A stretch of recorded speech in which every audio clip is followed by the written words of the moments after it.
Hey, and welcome back to the Straight Shooter Recruiter. I'm Emily, a senior recruiter by day, podcast host by night, and then career coach on the weekends.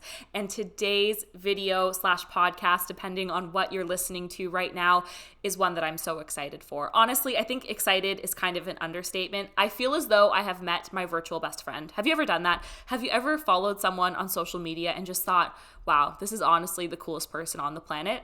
I did. Her name's Bello, and she's on the podcast. Maya is one of the most brilliant and kind people I've ever met. I honestly had so much fun recording this episode with her. She is an outstanding software engineer at Slack. She's worked at Intuit. Funny enough, is not actually where we met, but we'll get into that in the episode. Today, we are going to talk about imposter syndrome, her journey to becoming an outstanding engineer and mentor and just all-around amazing person. You are going to love her tips, her tricks, her personality. You have to check her out. Trust me when I say you do not want to miss a single thing that Maya posts. You can subscribe to her on YouTube. Her channel is Maya Bello, MayaBello, and you can find her on TikTok and on Instagram with Maya_loves_code. So excited to have her. Let's get into the episode. Maya, I'm so excited to have you here today. Honestly, I'm fangirling a little bit, but how are you? I'm good. How are you? Oh my gosh, I am so well. We already were chit-chatting a little bit before this, but happy first week at your new role. Tell me everything. We're doing a happy dance. Yeah, it's so exciting. Yeah, so I started my new role as a software engineer at Slack. So super excited for that just because I've always used Slack, and I also admire the company and their values and kind of that team culture. So I'm so excited to be in everything. They use a lot of emojis, which is something I guess, but all their slides have a lot of emojis on them, and it's super cute. That's so fun. I feel as though the emoji game really does change everything. I used to work in banks where it was not even a thing to send smiley faces in emails, so I'm kind of envious that that's what you're doing. But let's also not negate the fact that you also had an offer from Google on the table. I feel like you are tech genius, tech superstar. How did that feel? You hustled for that. So what was the interview process like? Were you stressed at all going through this? Yeah, I was completely stressed going through this whole process just because I was actually rejected from Google in the past for their internship opportunities. So that kind of was in the back of my head as I was going through the interview process was can I actually do this? So I studied for months. And I think sometimes you might read articles online, someone studied for 3 weeks and now they're making so much money at Google. And that was just not my story. I studied for months, 7 months too. I counted it. And it was a lot of, coding after work, coding on the weekends, practicing. I use a lot of LeetCode. That's one of the resources that I use. And it took a lot of work, but it felt so good to get multiple offers. I was it was a big decision to figure out where I wanted to go because it was so many great companies. Good for you. I mean, the stress of even just preparing for technical interviews generally, but also let's not forget you were also still working a very full-time job at Intuit as a software engineer. That is no joke. That's heavy work. How did you stay motivated, and also did you sleep? How'd your sleep schedule go? Are you okay? No, actually I got sick from it. I was drinking so much energy drinks. I was drinking so much coffee. I think I was getting 4 hours of sleep each night. Yeah, I really thought I was superwoman out here. I don't need sleep. I'm gonna work at Google.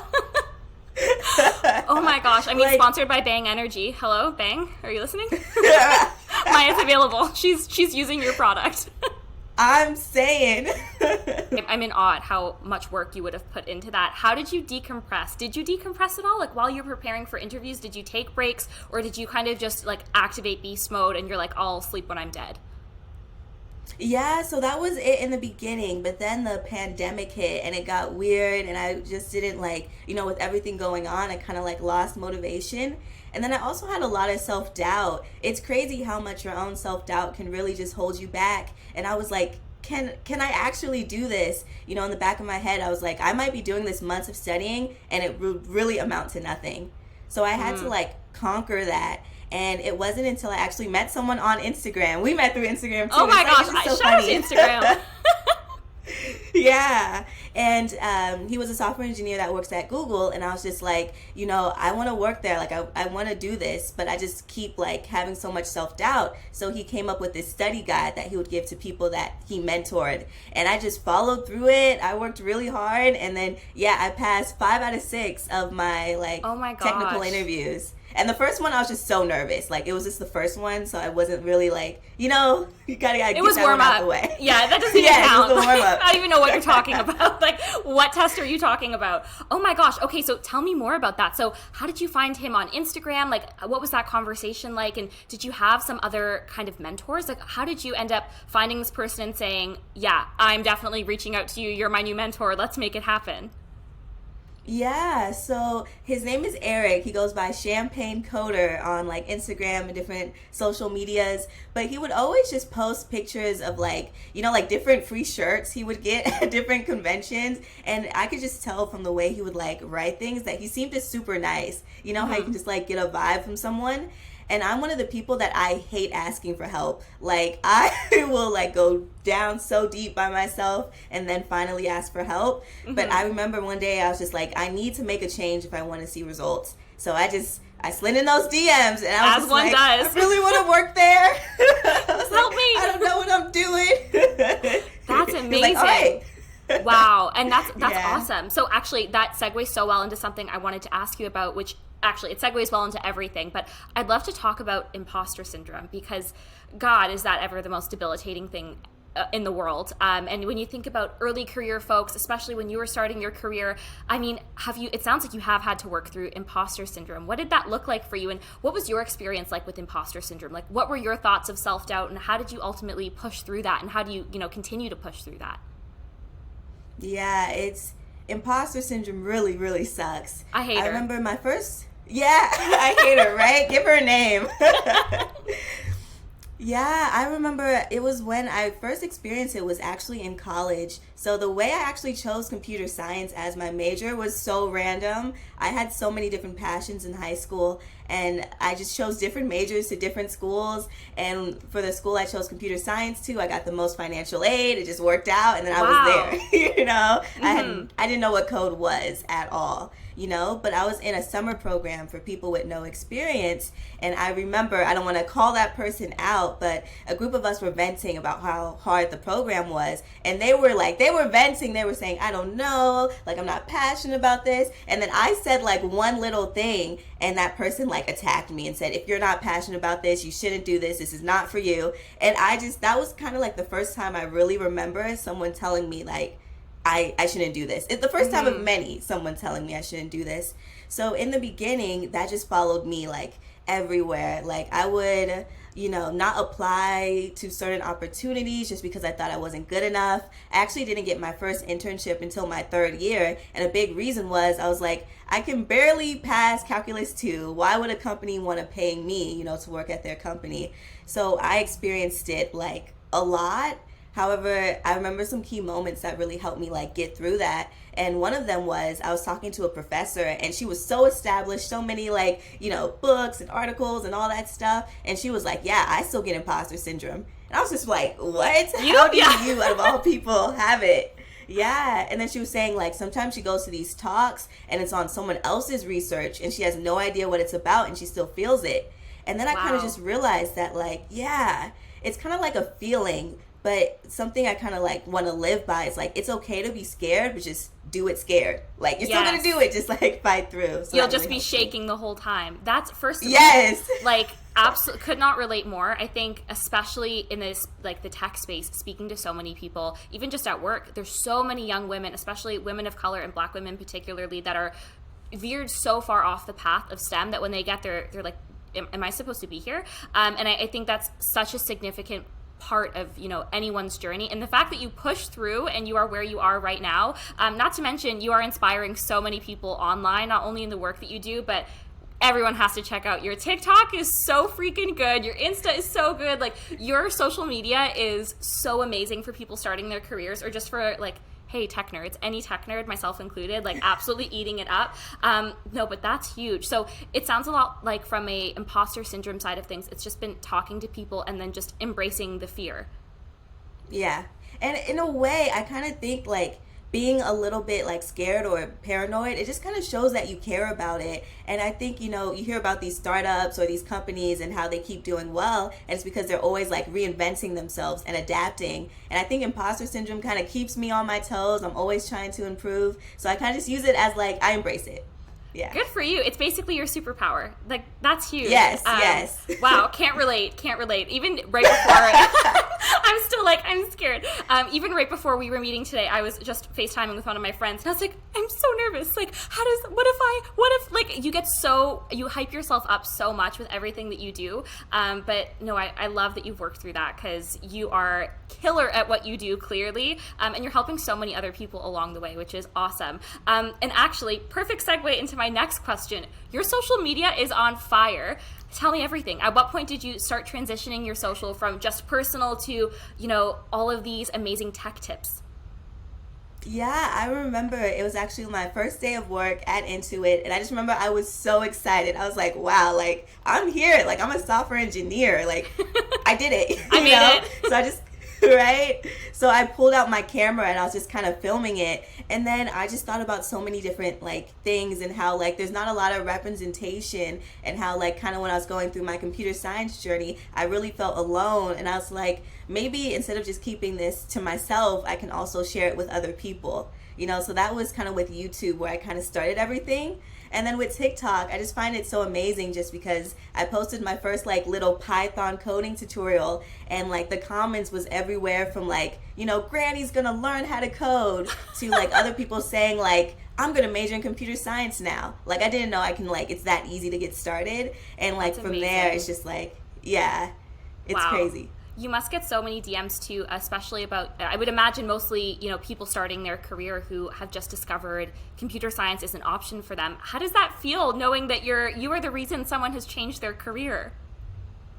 It's insane. Like, when I read those comments, it really just makes my day, just because I get comments from people who are like, like Maya's just in their own situation, like in their own school, and like in a different state, like going through the exact same thing I've gone through. And they're just like seeing you every day, like following your journey, because on my Instagram, it's not all like sunshines and rainbows either. Like, there's one post that's really popular where I show like my first year grades. So you have to check that one out. Just because I think people make it seem like if you don't get it on the first try, then it's not for you. And that's so incredibly false. Just because something's hard doesn't mean it's not for you.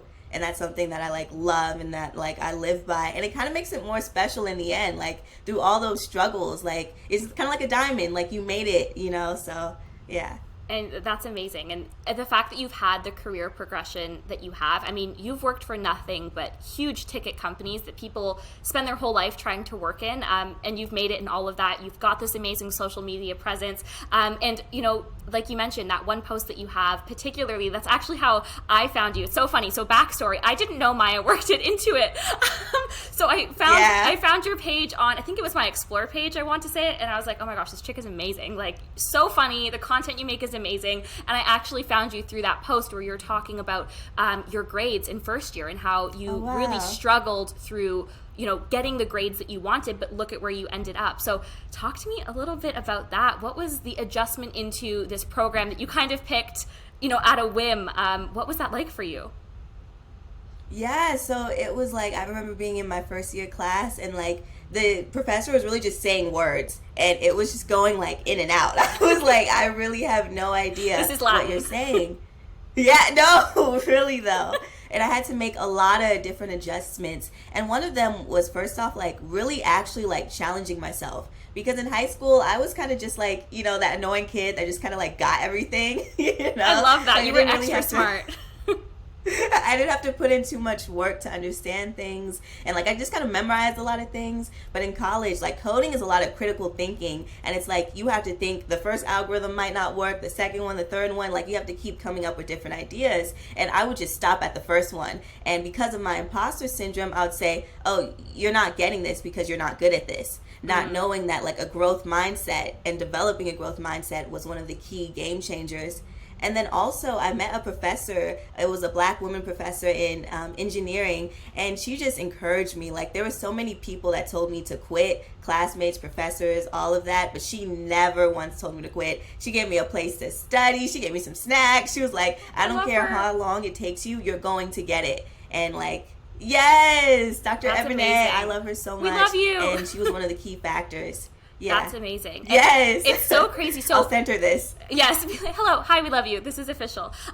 Okay, so crazy question, and feel free not to answer if it's too personal, but the people in your life who were telling you that you couldn't, were they friends, acquaintances, classmates? Like, did you knock them out? Because I would have, how are you so calm and composed? Because I would have been like, I'm going to catch this fist before you tell me to drop out of this program.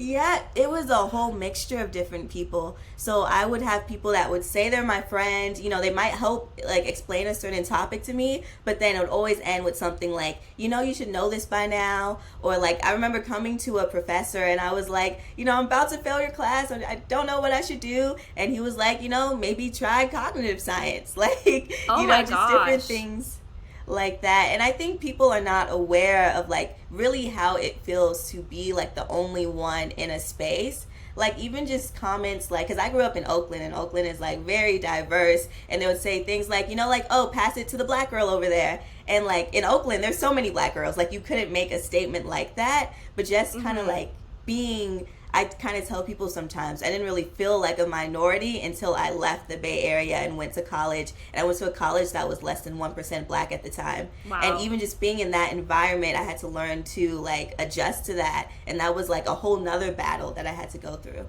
That's so many layers to, I mean, first year is horrible for anyone. I've never met a person who said they had a smooth first year, but couple that with, especially being in STEM, like you think about diversity in STEM overall, it doesn't exist. It's not, their representation isn't where it needs to be on all levels, both in the job space, in the job hunting market, in the universities, because it's just not widely taught and talked about. So that's such a multi-layered struggle. But shout out to the people who were there for you, and also like you are now the person encouraging some young woman in STEM not to give up, and I think that's such a huge win that you should, you know, I mean, I'm sure you already know, but that you can be so proud of.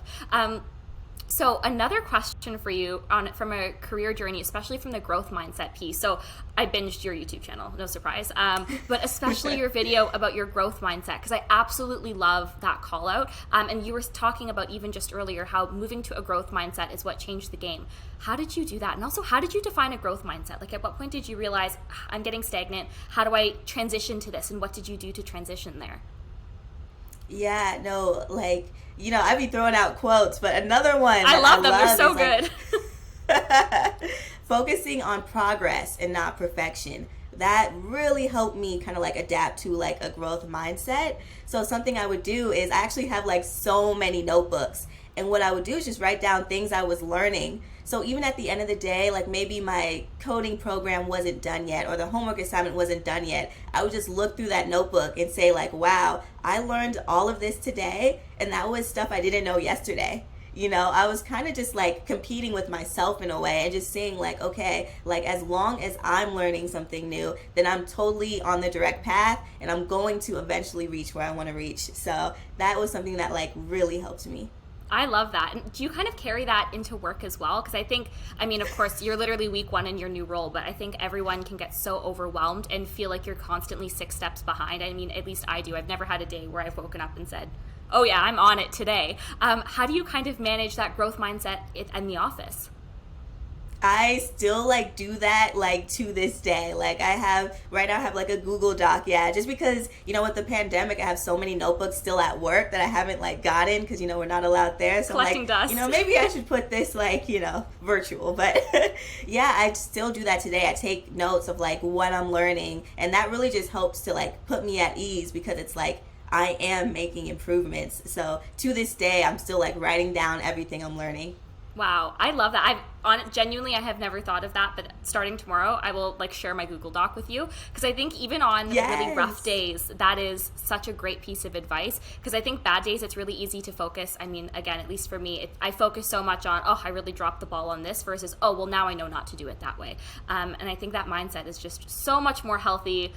I absolutely love that. So one of my other questions, it kind of ties back into the mentorship piece. You've got these amazing rituals set up for yourself to maintain your growth mindset. What does mentorship look like for you ongoing? Is it something that you pick up when you're looking for work? Do you have some consistent mentors in your life? Yeah, so you know about that one mentor that I found through IG, but usually what I do like in the workplace is I kind of like, look and I kind of see how people move and what their vibes are just because something else I do is that like you should take advice from people you aspire to be like or they have a certain quality that you like, You don't take advice from every person because you can get some crazy comments. We were talking about this earlier. Oh my gosh! And it's like you can't. We'll definitely get into to those people. The DM prophets. We'll get into them.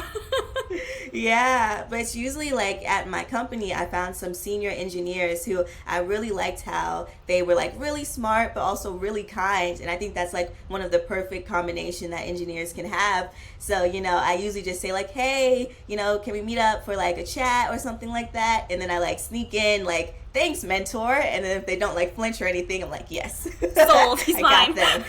That's so funny. I love that. I know. I think the most awkward part about mentorship conversations is at what point do you kind of drop the question of like, are we a thing? Like, are you feeling the connection here? It's so uncomfortable. I honestly, I'm the world's worst career coach. I've never asked anyone to be my mentor. I basically do the same thing as you. Where really? I'm like, wow, that was great. We should do that again. Oh, right? Perhaps weekly. Okay. Yeah. It's so uncomfortable, but man, mentorship is so important. I'd imagine also you've had probably quite a few people reach out and ask for your mentorship. Is that something that you've dabbled in yet? Yeah, something that is so cool is that I actually helped two people. They kind of reached out to me and were like, hey, I really want to get an internship, but it's like that technical interview process is keeping me from that. So what happened was that I actually started a group chat. It's called Black Coders, and we would have like a technical interview question. I would put one in the chat every day and would meet up on weekends. We would do that, and like legit, they both let me know that they both got internships for next year. So oh my gosh, it's just so exciting. Yeah, that's amazing. It's really like, yeah. It's so crazy how much your mind can really like yourself is keeping you back because like, yeah, I like posted a question in a chat, but they did the work. Like they figured out how to solve it. So that's like something that I love doing so much. It's actually like there's a lot of DMs now, so I can't do as much mentorship because I just want to help everyone. Like, yes. I can't do that as much, but yeah, I love it so much. Oh my gosh, good for you. So actually, again, perfect segue. It's like we're planting all of these questions. Talk to me about how you manage social media and real life because it's heavy. And I don't think until people get on social media, they don't realize, at least also I didn't, how intense and heavy and nonstop, and it's very difficult to unplug. How do you manage all of the things that you're doing? Yeah, it is a lot. I remember when I posted my first day of work video, I was like, okay, I'm going to go viral and that's it. And, I just kind of thought that was how it's going to work. Yeah, I listen to a lot of Gary Vee and, he's been in like this business for a very long time. And he talks about like, he would have people on his show and he would like say, reach out to me in 6 years. Like if you still don't have any growth, then that means something. But balancing it, yeah, it is. Creating content is not like easy. Like a TikTok can take me maybe like 3-4 hours to create like a 15-second video. So it does really take a lot of work. And then like the critiques sometimes can be crazy as well because it's usually from people who don't create content. Always. So they don't really know the amount of work. Yeah, that it takes. So true. But I feel like for me, how do I balance it? Because I would like go to work, do the 8 hours, and then after that maybe do social media for like 4 hours and then like go to bed. But during technical interviews, I had to stop my social media because there was no way I could do like everything. Yeah, you already were sleeping, 4 hours? I mean, social media would have made you a full-on like night owl. We would have had to take you to a doctor. Yeah, no, like honestly at that point. So yeah, it's so hard to balance, especially there's YouTube, there's TikTok, there's Instagram, there's Clubhouse now, like Twitter, like there's so much. There's so much, and I totally empathize with wanting to get back to everyone because I think what's different with the work that you do versus the work that other content creators do, and love to all content creators, but when you're posting about things that are more like fashion and lifestyle, the DMs that you're getting for the most part aren't life-changing DMs, but you have people reaching out who are fundamentally asking for help guiding their entire life. And it's so hard to recognize, because you do hit a point, and at the size you're at as well, I mean, you physically can't, unless you start paying people to reply to DMs, which, like, surprise guys, you don't make money on Instagram. And like that, finding ways to make money on Instagram is a whole job in and of itself. Like, it's crazy. So actually, we were kind of gossiping about this a little bit earlier. Talk to me about your DM situation. Are people nice? Are people crazy? I feel like there's usually a bit of a split. How do you handle the kinds of DMs that come in? Yeah, it's crazy because, like, legit, some people will, like, get mad at me that I'm not responding fast enough. And it'll be, like, at, like, maybe, like, 1 p.m. And I'm like, legit, I'm working right now. I'm at a desk. like, I'm literally sitting at a desk right now. Like, it's not happening. Yeah. I get a lot of people want me to work on their apps. I get, like, can you build this app? I get that DM a lot. There are some, like crazy, like, hate comments as well. Like, I feel like sometimes I just breathe and people are like, what are you doing? You know? I have TikTok, like Michelle Obama. Oh, TikTok. Don't even get me started on them. I can't. It's too much. I'm not They're strong on enough. a whole other level. But it's crazy because sometimes, like, the people that have the most hateful comments, you click on their profile and it's not even their picture, 0 followers. Like, it really is a troll account. So how I deal with that is I'm just like, okay, that's the TikTok algorithm pushing me out to more people. So I am grateful that I'm getting the exposure. And thank you for the comment. Think about it like that. Yeah. Yes. And it's like, comments like those can really help your video blow up as well. It's so true. There was a point in time where I deleted my TikTok because 13-year-olds seek help. They're crazy. Some of their comments, I was like, you're so mad. This is an interview tip. Yeah. You're not even legal to work yet. Take a seat. So actually, another question for you. If you could give a piece of advice to someone just starting out their career in tech, what would that be? Wow. Okay. No pressure. One piece of advice. Someone just beginning their career in tech. You know, I would say, because some people say, like, you know, coding is a journey, and I, like, really believe that. And I think the best kind of, like, analogy they said is that, like, it's going to be a roller coaster, you know, like, there's going to be so many different ups and downs, but just really focus on, like, why you started this in the first place. Like, maybe you do have a passion for coding, you know, maybe you're trying to, like, provide for yourself or your family. Like, whatever that reason is valid, and just know that at the end of the day, you can do this. Just take, like, you know, one step at a time, remember what the end goal is, and you'll be, like, more than fine. I love that you always bring it back to following your passion, because you ultimately committed to loving this work, and you've done nothing but excel in it ever since. Do you think, crazy question, do you think if you were to go back in time and pick a completely different major or a different career path, do you think that you would be happy, or do you think you always would have found your way back to the computer science space? Yeah, you know, what's crazy too is that in the beginning, like, even though, like, my username is, like, Maya Loves Code, like, that kind of shows the passion that I have now for it. But in the beginning, like, everything was just so hard. I didn't even know if I did have a passion for this. However, I feel like it really just starts with an interest. And, like, once you have an interest in something, you can use that to maybe, turn into a passion later on. But, you know, I really feel like I found, like, my dream job and, like, what I'm good at, that I don't know. I never thought if I would eventually end up here, but I think so, just because, like, it is crazy, like, how much fun I'm having and how I get to, like, you know, go to work and code, but then at the end of the day, I'm, like, creating content and getting other people inspired to code. So I think I would end up here. That's amazing. And also, okay, so totally crazy follow-up question, because I'm sure people will ask, would you ever consider becoming a full-time content creator? Because you do a lot, and we're totally going to get into this as well, but you've been featured with so many cool companies, like so many cool websites. Could you ever see yourself doing that full-time, or do you think you'd miss the, like, hands-on coding? You know, the good thing with that, though, that I feel like is so fun with, like, content creation with code, is that I could still be coding in some, like, capacity. You know, like, maybe I'm just, you know, making a project for a YouTube tutorial or something like that. So I could definitely see myself doing it full time. I think what I like, though, about, like, actually working at a company is that, like, I'm put in situations that I might not choose for myself. So for example, like let's say the product manager wants this new feature and we have to build it. It's like that's like someone else's idea, if that makes sense. But I might only choose like very Python specific projects for myself. So I like getting all of that industry experience. I just feel like it makes my content even better.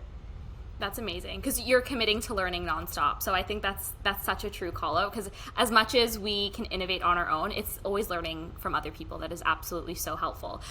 So speaking of really cool things that you've done, there's so many cool things. So you've got all your social media kind of content that you create. We'll put all of the links in the description for this. So everyone, if you're not following already, like what's wrong with you? Go follow. But you've done so much. So you're the AWS Deep Racer co-host. Tell me everything. This was so cool. Like, I'm happy dancing for you. Yeah, no, that was so crazy because like as a child, one of my dream careers was like being like a host. So when they came with me with that opportunity, I was like, this is not real. Like, is this actually like AWS? So that was so cool. It's like these Deep Racer cars, and basically like the way it's programmed is that they're self-driving mini cars. So they have programmers from like all over the world who spend months working on this, trying to have like the fastest car. So they really have to work on like, you know, their algorithm. They have something called like a reward function, which goes into like programming it. And it was so crazy. Like I get to meet all these different people. Ryan was the other co-host, and he's like an actual like real cars. Like he announces that stuff. So cool. It was so great, yeah, to learn from him. And like, yeah, we worked on a couple of episodes together, and it was just so much fun. Good for you. Okay, so I must ask, you've had so many huge accolades. You've also been featured on the Khan Academy, which is so cool. Is there one moment that sticks out to you in your career so far where you're like, oh my gosh, how did this happen? Like, this is so cool. Yeah. Oh man, so many moments. Khan Academy was definitely one of them, just because like I use Khan Academy like all the time, you know? So it's kind of like, you know, especially like growing up, like I use that to learn math. So then them wanting to like feature me, I was just like, wow, like this is actually insane. But you know, there's so many moments because I also think about like the DMs that I get from people, and it's like, you know, like some of those moments where people said like, I legit, like, you helped me to, like, complete my boot camp because I wanted to quit, you know? Like, it's those moments that I'm just, like, I can't believe, like, a piece of content that I made really inspired someone in such a positive way. So, yeah, it's kind of like those big moments, but also the little things, too. So, question, do you keep track of all of the, I mean, maybe not all of the DMs, but do you keep track of any of the DMs that really impact you positively? Oh, definitely. I was just gonna ask, what's your process? Like, you're like, I have a collage. I printed all of the DMs. It's in my closet. No, honestly, like sometimes it's crazy how much it can really touch you. And it's like, it's those moments. Like I was just talking to someone who like they were having trouble in school, and I was like, yo, been there, you know? And then they were saying how like, you know, they kept going, and then they got like a 3.6 that semester. And I was just like, the like, power really of pushing through. Yeah, the power of pushing through. I love how you said that. So like, sometimes I just like scroll through, and then I'll be like, I'll see like a profile picture and be like, oh, like I wonder how this project is going. And that's kind of how like I reach back out to people. But having a Slack group too. So like if a lot of people have the same questions, they can ask it in the Slack group so they can see if it's asked before. That's something that kind of helps. And we have like kind of like monthly meetups with like the Black Coders group chat, so that kind of helps too. That's amazing. You should be so proud. The work that you do is absolutely amazing, and I also think it's so niche. I've seen so few people actually make not only content that's accessible from like a coding and tech perspective, but you also have great interview prep content, like outstanding interview prep content. You also have a video on your YouTube channel with Gabby, who is just the world's coolest person. She's such an amazing recruiter. Gabby, if you're listening, we love you. But like just so much great content. Gabby, we love you. I was just talking to her the other day. Like, my heart melts. I adore her. So in terms of interview prep, what are some of the big things that you learned? And it doesn't even have to be tech-wise, but in terms of even prepping for your interviews, what are some things that you definitely would do again, or maybe that you're like, yeah, I will absolutely never do that again? Yeah, no, that's a really good question. I would say definitely having a study buddy to really get you through this is so important, just because like on days I was just like feeling down, maybe I just did like 3 problems, got it wrong, you know, I would have someone else that's like, yo, like I just tried the same problem and I got it wrong. You know, I would sit on Zoom calls with my friends and we would not be saying anything to each other but we'd just be like doing our own problems. So really having someone that's like positive and can uplift each other is something that's so powerful. So I'll definitely try and find someone else that's going through this process so we can like struggle together. And then, you know, just kind of like trust in the process. Like, you can do it, and it sucks for everyone. Like, there's so many articles out there, people complaining about like the technical interview process. So no, it's not just you. My mentor spent like 6 months studying. I spent 7 months studying. My friend spent so many months studying. You know, the second time around, I don't think I would need to spend that long, just because I really had to like go back and learn some of those core computer science topics. But it's just know that like people put in work, and they might not let you know, but you know, I'm real about it. So just know it's hard. I think that's the key difference with you and basically every other person on the internet is you're so real about the amount of work that you put in. Like, you've never pretended to just wake up and be like, oh, woke up to Google in my DMs. Like, I have a new job offer. Bye, everyone, going to Slack. Like, you've been so honest about how much you've hustled and how much work you've put in. And sometimes that's great and really fulfilling. And other times it feels like crap. Like, other times it's just you're tired, you're exhausted, you haven't seen your friends in 2 weeks, you're in the middle of a global pandemic. Yeah. Like, there's so many layers to that. So what does self-care look like for you? How do you unwind? Do you ever unwind? Because I feel like you're so busy. So that's something, you know, I need to be better at, and that's something I am trying to work on as well, just because if I have like a list of things to do, like self-care is like the last thing on my list. So that is something I'm trying to prioritize more. You know, I have this huge water bottle that I'm trying to like stay hydrated. We're hydrating all 2021. Yes, no. Like in one of my interviews, I got like so sick and dizzy and it was because I was drinking like energy drinks but not water, and it was just a whole mess. But if you have some tips, please let me know, because that's something I want to be better at, because you know, we really got to like take care of our bodies. Yeah, my number one tip is don't ever listen to me regarding self-care. I was really listening. I was like, okay, what is this? I've got a pen. Like, what's she going to say? No, never listen to me under any circumstances. Don't ever listen to me. I'm really good at giving advice, and then I'll be the same actual crazy person working like 14 hours a day. I'm the exact same. And I think it's almost the curse of being an overachiever, because you're so committed to your day job that you're like, you're so intense about the work that you do. You want to be learning, you want to be collaborating, and then the day ends and you make if you're like me, a really crappy dinner in 10 minutes that's often burnt and unseasoned. Yeah. Where I'm like, this is fine. No. And then you're working the rest of the night on social media, and then you look at your life and you're like, oh, this is it, huh? This is what I do. No, like cereal for breakfast, cereal for lunch, like that's me. I had eggs for dinner. Who does that? Yeah. Who has hard-boiled eggs?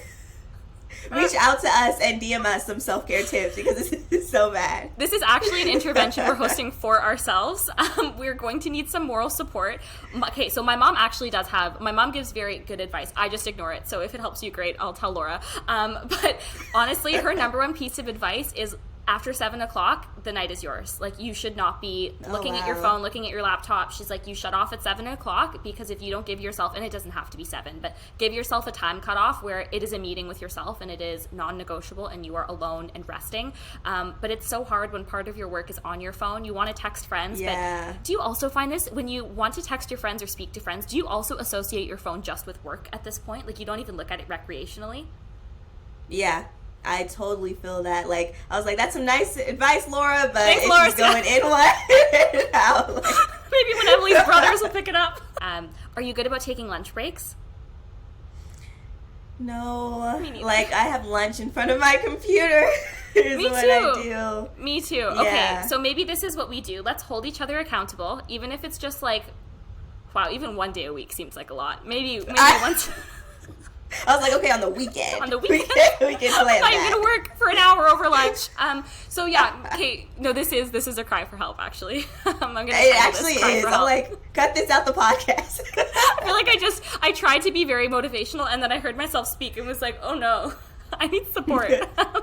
It's fine. No, once you said self-care, I was like, this is gonna go. This is the wrong episode, ma'am. I'm so sorry. This is not the episode you thought you were recording. You've got the wrong guest. As far as questions I have, honestly, you've given me all of the golden nuggets. I feel like especially your journey is so interesting. Your career journey is so interesting. Your social media journey is so interesting. But you're also just the coolest person on the planet. Like, I was already obsessed with you pre us meeting in real life because your social media is just so full of life and brings life to things that are overwhelming and scary. And you're really in the business of just empowering people. And I think that's so unique and so cool. So I honestly can't thank you enough. I think you're all kinds of amazing. I'm so happy we were able to meet. Wow, thank you so much. And I love your content too as well. I like, you're the straight shooter, but you're also just so relatable and you make like giving tips like super fun. So I love your content too. It loves you back. I honestly can't thank you enough. This was so fun. Like, we have to do this again. And I'm positive that everyone who's listening is going to fall in love with your socials as well. Extra shout out to your YouTube channel. Like, anyone prepping for a tech interview, don't start anywhere but your YouTube channel. Like, you literally have videos mapping out every single thing you need to do to succeed. Like, you should be charging people for it. That's how good it is. So get it while it's free, ladies and gentlemen. Like, head over. But I can't thank you enough. This was so much fun. Thank you so much.